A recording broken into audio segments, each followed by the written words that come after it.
Baik, Anda kembali bersama kami di Newsline. Mungkin kita akan langsung ke psikolog saja. Mungkin kita menanyakan Iya. bagaimana melihat fenomena ini. Kita sudah bergabung bersama kami melalui sambungan Skype psikolog Rati Ibrahim. Selamat siang, Mbak Rati. Halo, selamat siang. Selamat siang. Ya, Mbak Rati, bisa dijelaskan Ya, mungkin untuk anak-anak cerdas di atas rata-rata begitu seperti Izan, pola asuh yang tepat menurut Anda seperti apa?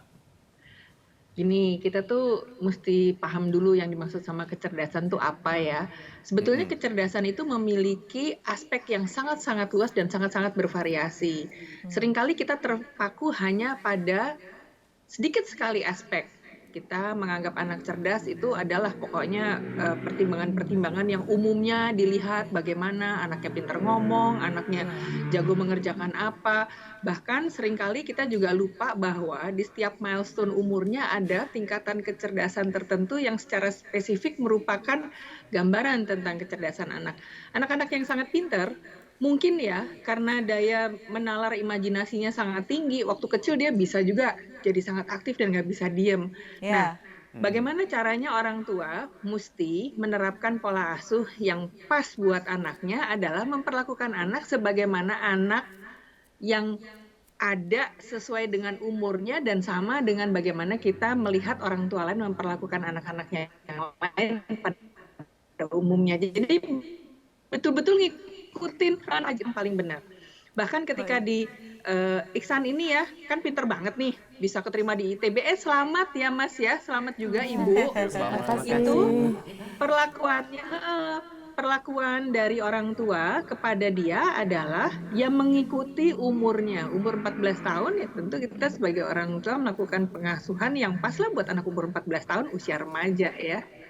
Oke, jadi intinya adalah orang tua Ya. melakukan pengawasan, melakukan bimbingan, pengayoman sesuai dengan Mm-mm. usianya saja. Jangan juga ada katakanlah kesan diistimewakan dalam tanda kutip bahwa anak akan lebih cepat dewasa dan lain sebagainya ya.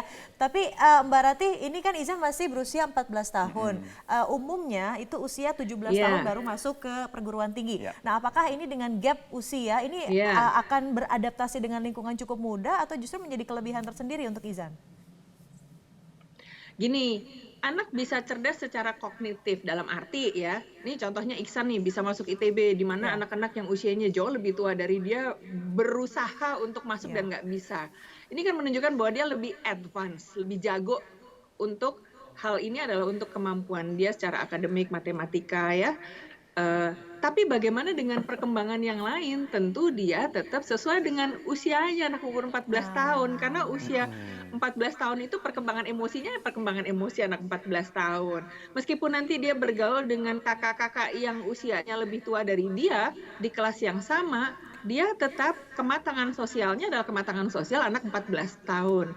Jadi hal-hal yang lain selain bahwa dia jago matematika, di astronomi, dia tetap adalah seorang remaja laki-laki muda berusia 14 tahun yang tentu membutuhkan orang tuanya dan lingkungannya memperlakukan dia sebagai remaja 14 tahun. 14 tahun. Sesuai 14 sekali tahun. lagi ya kata-kata kuncinya adalah Heeh. diperlakukan, Mm-mm. dididik sesuai dengan usianya. Terima kasih psikolog Rati Ya. sudah bergabung bersama kami di Newsline.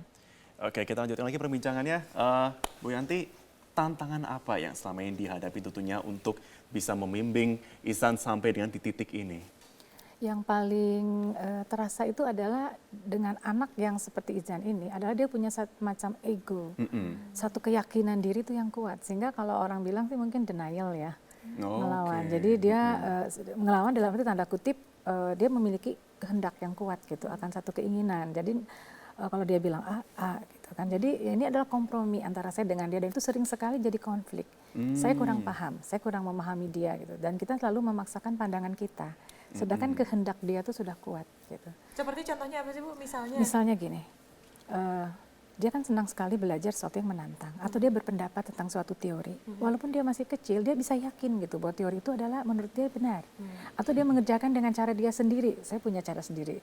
Nah, dia dia yakin bahwa dia dengan cara dia tuh bisa. Oke. Sedangkan kita anggap itu terlalu mutar-mutar gitu kan atau apa, tidak efisien. Betul. Tapi dia kekeh. Tapi tetap kekeh ya, begitu. bisa. Oke, menarik sekali di sini. Saya juga penasaran juga tentunya bagaimana langkah-langkah yang bisa ditempuh juga tentunya untuk anak-anak. Mungkin bisa dikatakan juga apa tips dari Ibu Yanti juga untuk anak-anak mungkin seperti izan-izan lain yang ada sampai saat ini. Ya, betul. Kita bahas saat lagi Ibu. Pemirsa tetaplah bersama kami di Newsline.